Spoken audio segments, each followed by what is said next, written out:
Well, good morning, everyone. My name is Lisa Friesman. I'm part of the MU Do It training team for Microsoft 365 products. Today, we are going to be talking about the new look and the new experience of Outlook. So let's first jump in with this is a typical classic view of Outlook, one that you're probably very familiar with.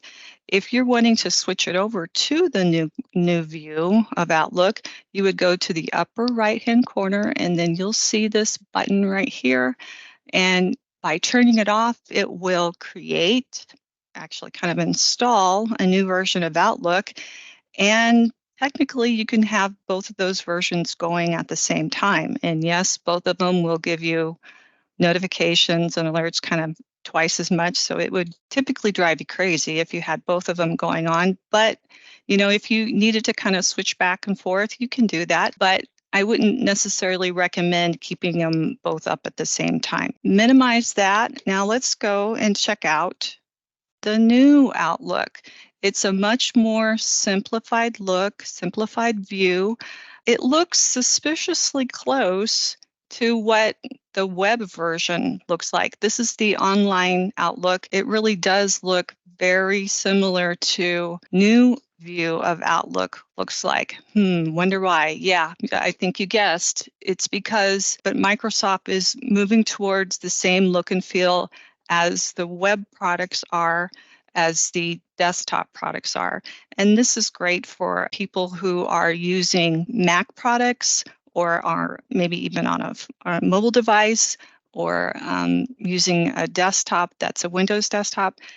All of it starts to look and feel the same, which gives great support across the board. It makes everything much more the same and easier to describe. So I'm in the new Outlook right now. Could I turn it off if I needed to? Yeah, I could toggle this switch and it would turn off. So if you wanted to look at the other view, you can. However, right now, Microsoft is allowing both versions to be available to you. But just know at some point down the road, this new version is going to be here for good. And you won't be able to likely go back to the classic view. So just know eventually that's going to happen. Not anytime soon, I'm sure, but it's around the corner. So let's talk about the different features of the new Outlook. Now, there's some that are that you'll be familiar with from the classic view, but there's some really nifty ones that I'm liking a lot in the new view. Now, when you're in the classic view, you may remember that there is this bar that started down the left side. It's called a navigation bar. It used to be at the bottom, horizontal, underneath like your inbox and your in other details there. But then they switched it to the navigation bar on the left side. I, for one, this was several months ago, quite a bit of time ago, I, for one, threw a hissy fit because I did not like it on the left side. I get it now. I know why they do it. And looking at the new view, you can see that not only can I easily go to my different classic calendar and such, but you can add additional applications like To-Do, Office apps. There's a booking app. You can get to your OneDrive. And yes, there's additional apps such as OneDrive or OneNote I can add to here too. So those are some big benefits. Nobody likes change, but I get now why they do it and how really more beneficial it is for you. First big thing, if I were to hover over email, I can see there is a pin option, as well as on the ribbon up at the top, there's also a pin option here too. Now, right now, we're looking at what's called a simplified view on the ribbon. I can switch it by pulling this caret down, and I could look at the classic view. This is a little bit more what you might have been used to looking at, and that's fine. You can still, you can use that. And it has some of the things on the classic view, I'll just say, aren't necessarily on the simplified view. However, I have a feeling within time, a lot of that's going to change. For now, I'm going to go back to the simplified view. And again, we're talking about the pen. I can use it from the ribbon, or right here, I can click on pin, and what does it do? It takes it right up at the top. And no matter what emails come in and go away, this pinned email will stay right up at the top. I love that. That helps my world a lot. So I like to do that. And when I click on the pin again, it unpins it and then goes back in the chronological order that it had been before. You can see that when I hover over the email, there's different icons. Love these too. So for instance, mark it as unread, mark it as read, flag it, pin it, delete it. I don't know what I did without these before. Once I'm into it, I'm really liking them. Now, how do you get to these icons themselves? Well, good question. So if I was to go to my account, right click, go to managed account, click on the mail, and then go to customize actions. You can scroll down and go to quick actions. Now, right now, I have the deleted, the pin, mark it unread, and flag.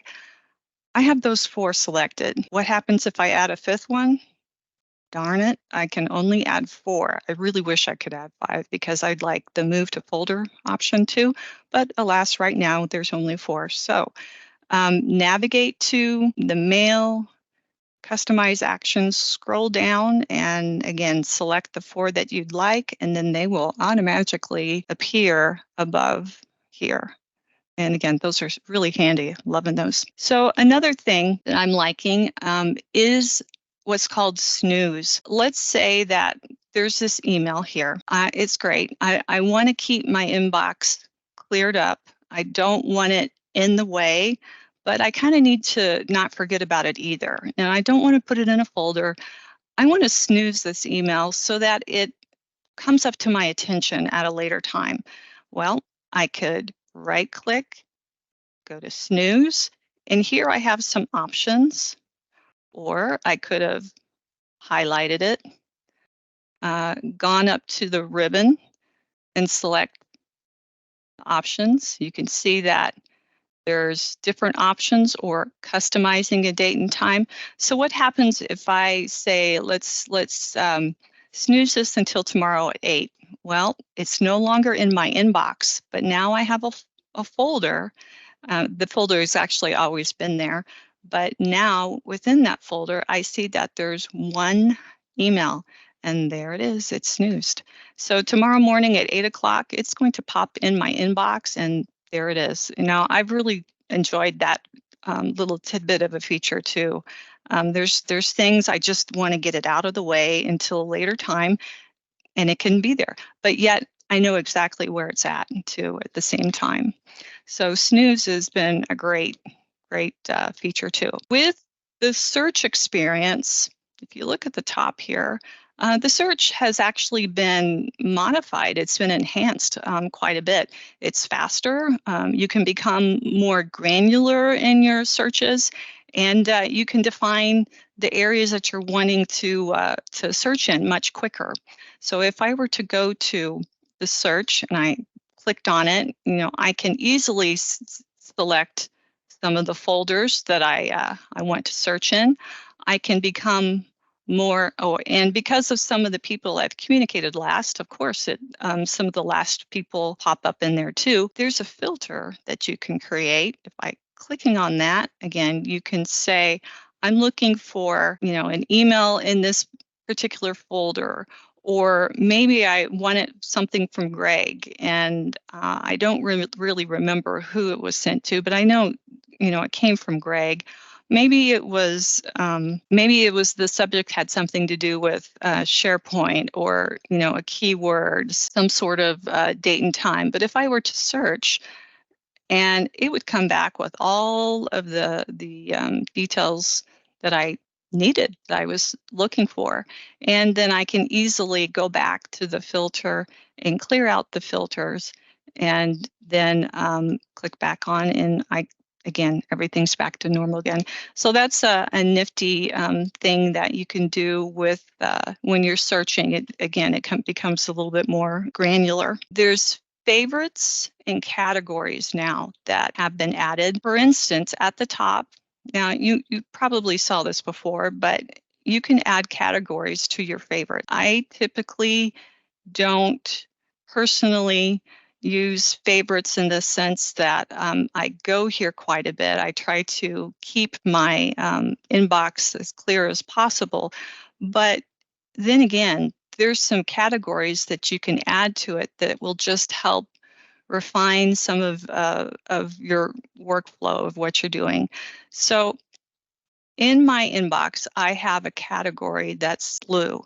And you notice that in this particular email, there's a blue category, and this particular email, there's a blue category as well. So how do I do this? How do I set it? So if I have a email that I've selected, I could go up to the ribbon. I can select the category, and we'll call it blue again. And now that email is marked as blue for the category. I can go to here and I can see the emails again that are set for blue category. Now, if I go back to categories, I can even make a new category of my own. I can manage categories to different colors and so forth. So there's different things that you can do to create your own.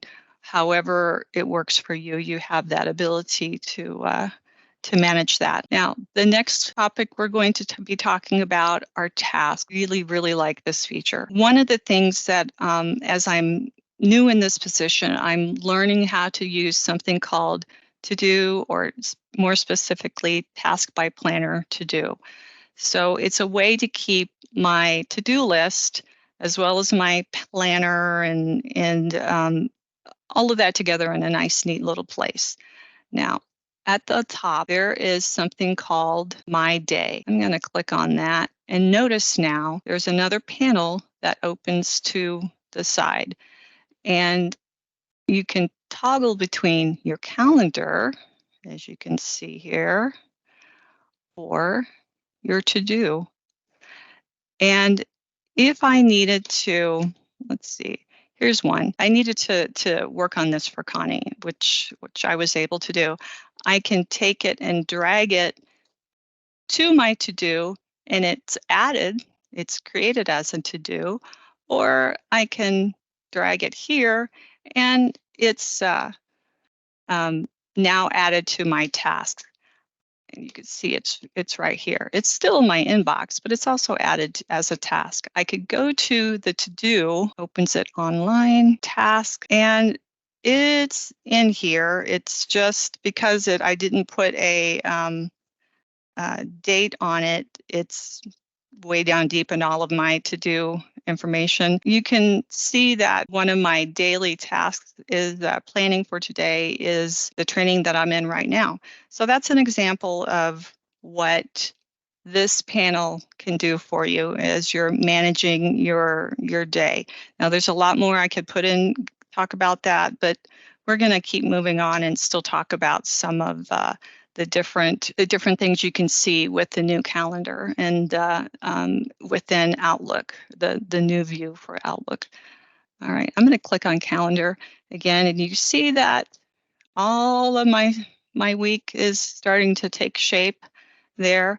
If I were to go to the calendar itself, and I'm going to go to the month view, again, you have a choice of day, work week versus month. And at the very bottom on this particular panel, there's a way that I could collapse my day down so it just shows the whole month, because I do have this panel turned on up here, or I could, again, open it up, and that's a little bit more focused on my day itself right there.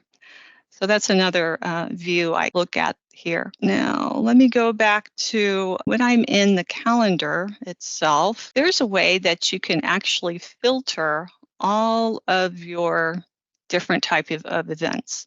So if I was to look at just appointments, it would show that up here. And maybe I want, let's see, meetings. that I'm the organizer. So those ways you can quickly home in on different of information there. Now, there's some neat features. I'm going to go back to the work week.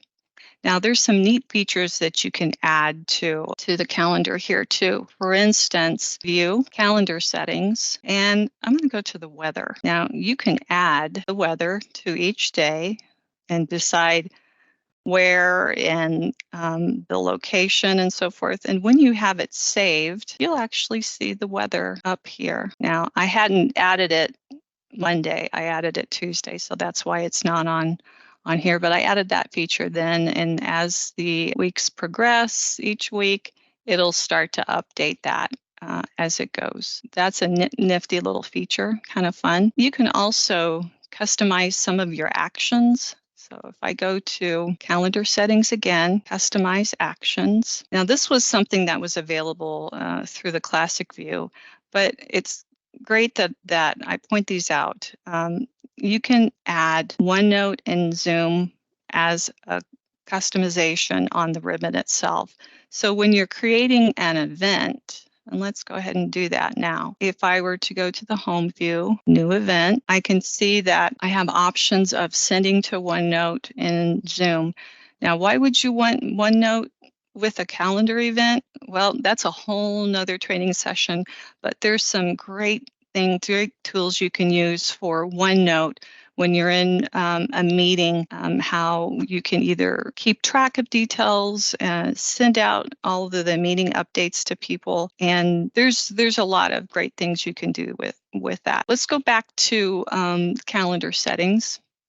So I'm going to the view, calendar settings, and now I'm going to go to work hours and locations. I want to show my work location on my calendar, and what that is, that's that little symbol here. And why is it a house? Well, because I work remotely most of the time. So Monday through Friday, typical hours are 8 to 5, and I work remote most of these days. There was a time where I was nothing but in the office, so therefore I would select office. But there's also times that in the office and not necessarily just at home. So let's say Friday, I have a meeting at the office. So if I switch it, it shows that my location is now at the office for that day. And it's a great way to let people know where you're actually at, office versus remote in this hybrid environment that we're in. Clicked on the days, or we've clicked on a new event to create it. Notice that you can create an email right from the calendar view. You don't have to necessarily switch back and forth. And likewise, when you're in an email, your inbox, you can create an event and a calendar event right from that point too. You can also just click on a specific spot and put your information in, but by going to more options, you can see that you can get more specific again by adding it to OneNote. If I managed more than one calendar, for instance, right now I only have one calendar and it happens to be the color of blue. If I had more than one calendar, I could easily switch to other calendars, and it's color-coded again so that you can easily visually see which calendar you're accurately using. So if you had more than one calendar, you could switch to another calendar, add your details, send it out. Life is good. So they've really simplified a lot. There's responses as well. For instance, request responses, so you'll get notification, allow forwarding. Maybe you don't want the meeting to be forwarded. Maybe you want only those people that you invited to attend. Perhaps you're doing a seminar and you don't want everybody to be seen that's on that list for obvious reasons. You want email addresses kept quiet, not to advertise that. So you can hide the attendees list. So there's some neat features in that as well. By default, there is 15-minute for a reminder. but you can also email a reminder too. So let's say that, and this is emailing yourself, not anyone else but you. So you can receive this calendar event and accept it, go in and edit it. So maybe your meeting's on Friday, but you need to remind yourself you need to prepare for it on Monday or whatever. So you can add a reminder to yourself that sends you an email personally to let you know when this particular meeting is coming on, what you need to do or prepare for it. That's an example of what you can do. Now, you can also save this event as usual, but right now I don't have anything here. I'm going to add Greg as an example, and you do have some options, some choices, suggestions that it gives you. When I make my selection here, I can save it as a draft. So it's just kind of getting ready for the future sort of thing. So once you've saved it as a draft, you can go back and finish it and send it on. So from some of my research I was doing on this, not so much saving as a draft, but it sounds like eventually Microsoft will use like a snooze feature on this as well too in the future. Right now it's not there, but I hear tell it's coming down the road. There are so many different things more that I could actually talk about for the different changes. And Greg, thank you. There is in the chat a follow-up survey that we would love for you to be able to fill out. It gives us a lot of information on what you're wanting and what are some of the new training recordings, videos that we'd like to offer you, what you want to see. So please do let us know. I am going to quickly go to doit.missouri.edu. This is our typical landing page. We do have a new Microsoft site now. Go to DoIT, scroll down, and when you click on the Microsoft 365 training link, and yes, I do have to sign in. Okay, when you do it correctly, you'll see our new landing site. Videos geared specifically for faculty and staff. All of our recordings that are nicely organized by application. You can still book training. You can attend the Teams Talk Tuesday. And notice underneath all of this, we have August all ready to go with the new sessions coming on board just by registering. And please do feel free to register for as many as you like, as they are no cost to you. All right, thank you all for joining me today. I'm going to be respectful of your time as we are at the end of our session time. I am going to go ahead and stop the recording. Hey, Lisa. Go ahead. When I clicked on the tab to switch to the new Outlook, it basically shut my old one down and then took me to a new one, a brand new one, but it made it. So will that just do that one time? It's creating it's creating it and setting it up. Does it just do that one time? Yes. Okay. So you can actually have both of them going at the same time and kind of switch back and forth between the two of them. But it doesn't take that long process of starting it up for the first time. Yeah. So, okay. So then if I was to switch back to the old one, it would go back. And then if I switch back to the new, it wouldn't kick me completely out and then start over like it's creating a new account again. Correct.